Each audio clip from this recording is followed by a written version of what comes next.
Sebelum dan sesudah terbitnya buku Mendel 1866, banyak teori hukum pewarisan sifat yang dikemukakan oleh para ahli. Di antaranya, satu, teori darah yang menyatakan bahwa pewarisan sifat dibawa oleh darah.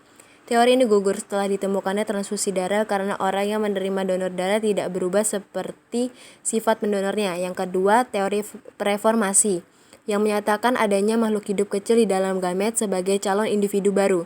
Yang ketiga, teori epigenesis. Teori ini disebut juga dengan teori yang mengkritik teori preformasi, yang menyatakan bahwa sel telur yang telah dibuahi oleh spermatozoa akan mengadakan pertumbuhan sedikit demi sedikit. Yang keempat, teori pangenesis, yang menyatakan bahwa setelah ovum dibuahi oleh spermatozoa, maka dalam ovum terdapat tunas-tunas yang tumbuh menjadi makhluk hidup baru. Yang kelima yaitu teori Haeckel, yang menyatakan bahwa yang bertanggung jawab atas pewarisan sifat adalah substansi dari inti spermatozoa. Untuk membuktikan kebenaran teorinya, Gregor Johann Mendel melakukan eksperimen dengan membastarkan tanaman-tanaman yang memiliki sifat beda. Tanaman yang dipilih oleh Mendel yaitu kacang kapri karena memiliki kelebihan yaitu sebagai berikut.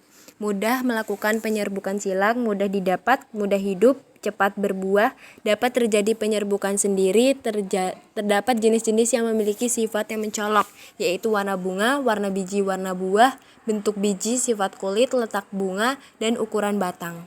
Berikut perbedaan sifat pada kacang kapri.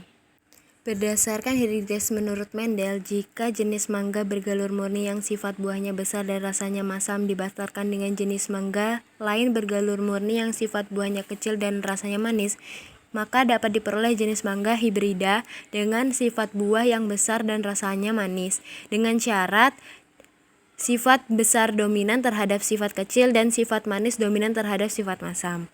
Pada persilangan, induk jantan dan induk betina disebut parental dan disimbolkan dengan huruf P besar.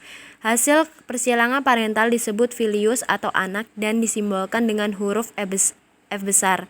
Persilangan induk jantan dengan induk betina disebut P1 dan filialnya disebut F1. Persilangan antara jantan F1 dan betina F1 secara acak disebut P2, sedangkan filialnya disebut F2. Galur murni selalu bergenotip homozigot dan disimbolkan dengan dua huruf yang sama, huruf kapital semua ataupun huruf kecil semua. Genotip adalah sifat tidak tampak yang ditentukan oleh pasangan gen dalam individu, sedangkan fenotip adalah sifat yang tampak dari luar dan dapat kita amati.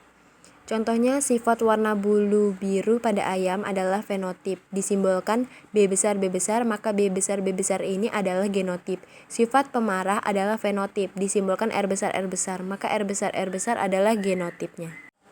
Menurut Churchstern yang bekerja sama dengan Morgan dalam penelitian kromosom Drosophila menyatakan bahwa faktor genotip dan faktor lingkungan dapat mempengaruhi fenotip. Dengan demikian, dua genotip yang sama dapat menunjukkan fenotip yang berbeda apabila lingkungan bagi kedua genotip tersebut berlainan.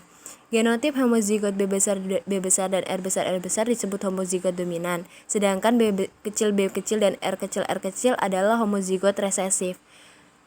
B besar dan B kecil atau R besar dengan R kecil merupakan pasangan gen yang masing-masing disebut dengan alel. Berdasarkan pewarisan sifat menurut Mendel, ada 4 macam persilangan. Yang pertama, persilangan monohibrid, persilangan dihibrid, persilangan respirok, dan B-cross dan T-cross.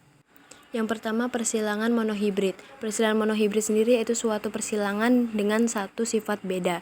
Di sini sebagai contohnya, kita akan menggunakan persilangan monohibrid antara kapri berbatang tinggi dengan kapri berbatang pendek. Dengan T besar itu sebagai kapri batang tinggi dan T kecil itu sebagai kapri batang pendek. Diperoleh gamet dari kapri batang tinggi yaitu T besar dan kapri batang pendek yaitu T kecil. Menghasilkan keturunan pertama yaitu tinggi dengan T besar T kecil. Sesama F1 disilangkan, diperolehlah keturunan kedua seperti pada tabel berikut. Sehingga perbandingan fenotipnya yaitu 3:1. Yang kedua yaitu persilangan dihibrid. Persilangan dihibrid sendiri yaitu persilangan dengan dua sifat beda. Di sini kita contohkan yaitu biji bulat berwarna kuning dengan galur murni berbiji kisut berwarna hijau. Gennya yaitu B besar yaitu bulat, dominan terhadap B kecil yaitu kisut, dan K besar kuning dominan terhadap K kecil yaitu hijau. Ya, sebagai contohnya, maka B besar K besar yaitu sebagai bulat kuning dan B kecil K kecil sebagai kisut hijau. Untuk gametnya diperoleh dari bulat kuning yaitu B besar K besar dan kisut hijau diperoleh B kecil K kecil. Dengan B besar K besar disilakan dengan B kecil K kecil diperoleh keturunan pertamanya B besar B kecil K besar K kecil yaitu bulat kuning. Sesama F1 disilangkan, maka diperoleh keturunan keduanya yaitu seperti di tabel. Sehingga perbandingan fenotipnya yaitu 9:3:1. Persilangan Respirok. Persilangan Respirok yaitu persilangan dengan gamet jantan dan gamet betina dipertukarkan sehingga menghasilkan keturunan yang sama. Yang keempat yaitu backcross dan test cross. Backcross sendiri yaitu persilangan antara individu dengan salah satu induknya, baik itu induk dominan ataupun induk resesif. Nah, di sini sebagai contohnya hitam resesif dengan putih dominan disilangkan menghasilkan keturunan yaitu 1:1 yaitu hitam resesif dengan putih dominan.